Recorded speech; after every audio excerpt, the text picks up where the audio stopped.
मजदूर एकता जिंदाबाद, कर्मचारी एकता जिंदाबाद, कर्मचारी एकता जिंदाबाद। विद्युत कर्मचारी संघर्ष समिति के सभी हमारे पदाधिकारीगण, भाई प्रभु नारायण प्रेम जी, राजनारायण सिंह जी, जयप्रकाश यादव जी, जय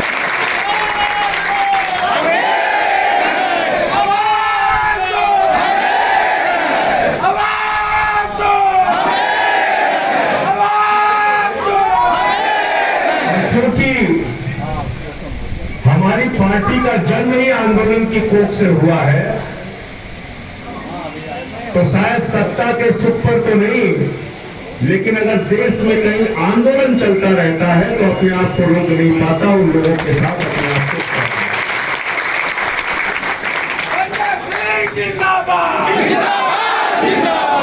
अरे मुझसे बहुत लोग, अभी एक काला कानून आया देश के करोड़ों किसानों के खिलाफ, उसमें एमएसपी का कहीं दूर दूर तक जिक्र नहीं है। आप भी किसान के बेटे होंगे, बिल को पढ़ लेना। 3 किसानी के बिल पास हुए, उसमें एक शब्द न्यूनतम समर्थन मूल्य नहीं लिखा। मैंने पार्लियामेंट में पूछा,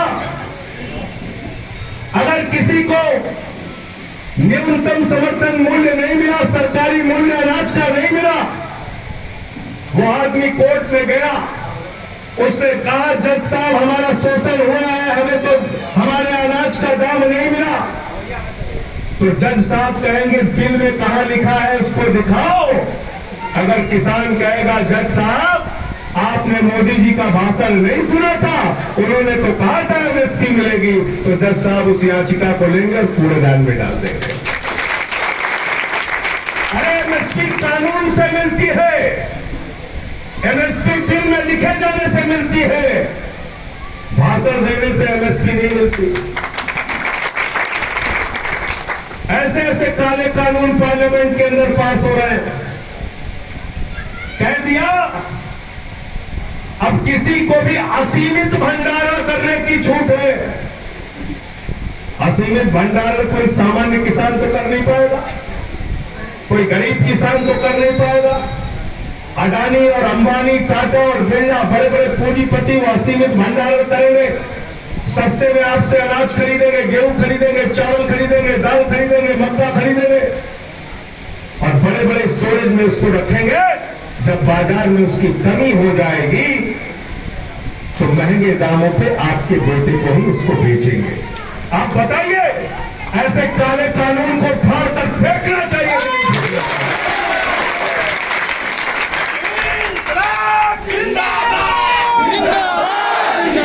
मुझसे भाजपाइयों ने कहा,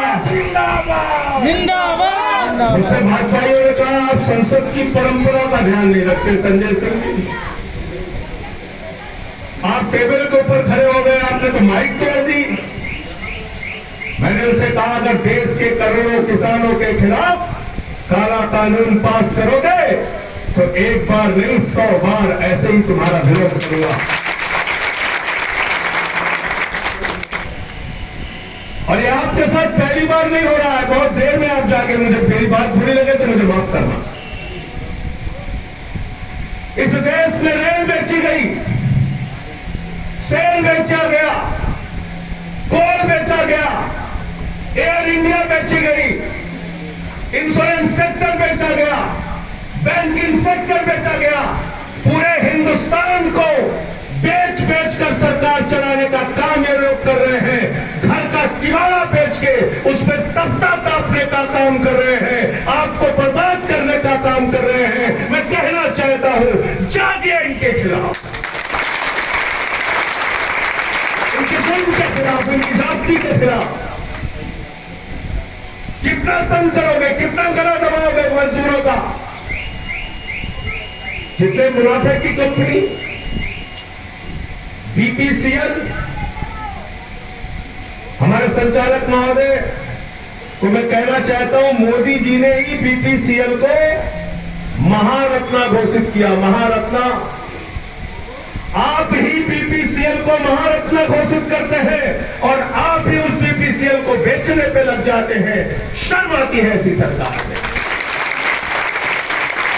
पंकज सिंह जिंदाबाद, पंकज सिंह जिंदाबाद। मुख्यमंत्री बने अरविंद केजरीवाल जी, निजी कंपनियों को देकर बेचकर चली गई थी शीला दीक्षित जी, और जब हमने पहली बार जांच कराई तो 8,000 करोड़ रुपए का घोटाला भैया, 8,000 करोड़ रुपए का। और मैं आपको कहना चाहता हूं, ये जो बिजली विभाग को बेचने की कार्रवाई है, ये मोदी जी के मित्रों अडानी और अंबानी को देने की तैयारी है। याद रखना, इन मित्रों का विरोध आपको करना है, मोदी जी के फैसले का विरोध करना है। आम आदमी पार्टी, आम आदमी मित्रों, पार्टी। मोदी जी अपने मित्रों को देना चाहते हैं, अडानी को, अंबानी को। और मैं क्यों कह रहा हूं, दिल्ली में भी दिया है अंबानी को बिजली, लेकिन पिछले 6 साल से 1 पैसा भी दाम हम लोगों ने बढ़ाने नहीं दिया। और वो इसलिए नहीं बढ़ाने दिया क्योंकि वहां के मुख्यमंत्री का नाम है अरविंद केजरीवाल, लेकिन ये बाकी लोग पे बेईमान बैठे, ये जनता की जेब काटेंगे। इसलिए कर्मचारी भाइयों, ये सिर्फ आपका आंदोलन नहीं है, ये जनता के बीच में भी जाइए, उनको भी पर्चे बांटिए, उनको भी समझाइए कि ये काला कानून, ये निजीकरण की प्रक्रिया, ये विद्युत विभाग को नीलाम करने की प्रक्रिया उत्तर प्रदेश ही नहीं पूरे हिंदुस्तान के उपभोक्ताओं पर, उनकी जेब पर डकैती डालने का काम है। ये आपको समझाना और बताना पड़ेगा। इसको जनता का आंदोलन बनेगा, ये सिर्फ कर्मचारियों का आंदोलन नहीं है। क्योंकि जो मुनाफाखोरी, जो भ्रष्टाचार, जो बेईमानी ये प्राइवेट कंपनियां करेंगी, जो सरकारें करेंगी उनके साथ मिलकर बेईमानी, उसका खामियाजा किसी और को नहीं भुगतना पड़ेगा, उपभोक्ता की जेब पे जाएगा, उपभोक्ता की जेब पे। घाटा तो जबरन दिखाया जाता है। हमने इनके खाते पकड़े हैं निजी कंपनियों के दिल्ली के अंदर, कैसे ये लोग घाटा दिखाते हैं।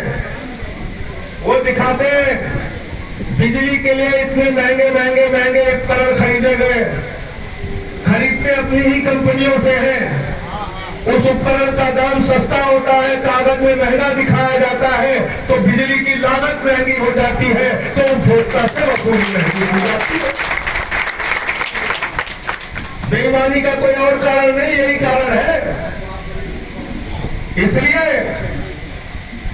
ये जो काला कानून उत्तर प्रदेश में और देश में बिजली विभाग को बेचने के लिए लाया जा रहा है, निजी कंपनियों अडानी और अंबानी को देने के लिए जो मोदी जी तैयारी कर रहे हैं, उसके विरोध में जितनी ताकत और क्षमता है, मैं आपके साथ खड़ा हूं।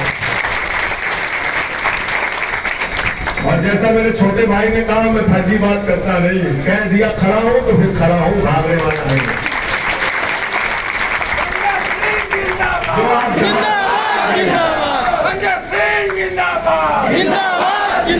आपके नेता आदरणीय शैलेंद्र जी से भी मेरी बातचीत होती रहती है, उनके भी संपर्क में हूं। जब भी आप कहेंगे, जैसे भी आप कहेंगे, आपके आंदोलन में संसद से लेकर सड़क तक जितनी क्षमता है, तन मन धन से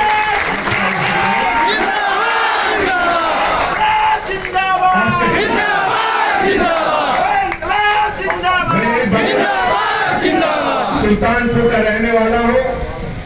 16 साल तक मैंने फुटपाथ के लोगों के लिए, रेडी पटरी वालों के लिए काम किया, उनके लिए लड़ाई लड़ी। मैंने रिक्शे वालों के लिए काम किया, मैंने ऑटो वालों के लिए काम किया, मैंने ई रिक्शा वालों के लिए काम किया, मैंने कोयला मजदूरों के लिए काम किया। और मैंने पार्लियामेंट के अंदर भी इस बात को कहा था कि आप इस देश को बेच रहे हैं, अपने लोगों पर आप भरोसा नहीं कर रहे हैं। वो सरकारी कर्मचारी, उसकी पेंशन आपने खत्म कर दी। एक सांसद, एक विधायक आज शपथ ले और कल विधानसभा भंग हो जाए, कल संसद भंग हो जाए, तो पूरी जिंदगी पेंशन पाएगा और कर्मचारी पेंशन नहीं पाएगा।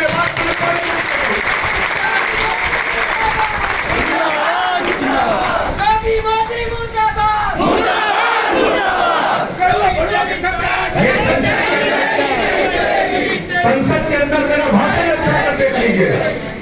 मैंने इस बात को कहा था कि एक सांसद विधायक एक दिन शपथ ले ले तो पूरी जिंदगी उसको पेंशन देते हो और 20 साल तक 20 साल की उम्र से लेकर 60 साल की उम्र तक 40 साल जो आपकी सेवा करता है उसकी पेंशन खत्म कर रहे हैं।